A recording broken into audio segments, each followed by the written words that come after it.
बिस्मिल्लाहिर्रहमानिर्रहीम।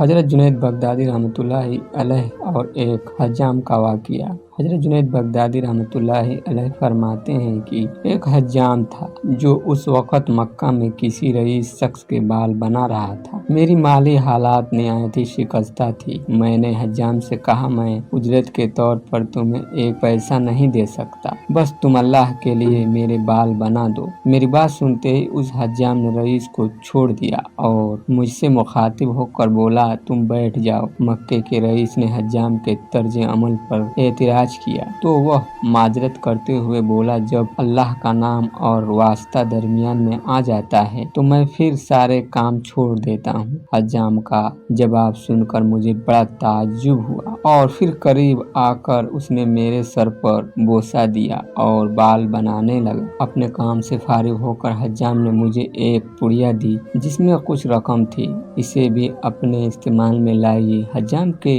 लहजे में बड़ा खुलूस था। मैंने रकम कबूल कर ली और उसके साथ नियत की कि मुझे जो पहली आमदनी होगी वह हज्जाम को नजर करूंगा। फिर चंद रोज बाद जब मेरे पास कुछ रुपए आए तो मैं सीधा उस हज्जाम के पास पहुंचा और वह रकम उसे पेश कर दी। यह क्या है? हज्जाम ने हैरान होकर पूछा। मैंने उसके सामने पूरा वाकया बयान कर दिया। यह सुनकर हज्जाम के चेहरे पर नागवारी का रंग उभर आया। ए शख्स, तुझे शर्म नहीं आती? तूने अल्लाह की राह में बाल बनवाने को कहा था और अब कहता है कि यह उसका मुआवजा है। तूने किसी भी मुसलमान को देखा है अल्लाह की राह में काम करे और फिर उसकी मजदूरी ले? हजरत जुनैद बगदादी रहमतुल्लाहि ताला अलैह अक्सर फरमाते थे कि मैंने इखलास का मफहूम इसी हज्जाम से सीखा है। अल्लाह पाक हम सबको अपने प्यारे रसूल सल्लल्लाहु अलैहि वसल्लम के सदके हम तमाम मुसलमानों को दीन पर चलने की तौफीक अता फरमाए। आमीन सुम्मा आमीन।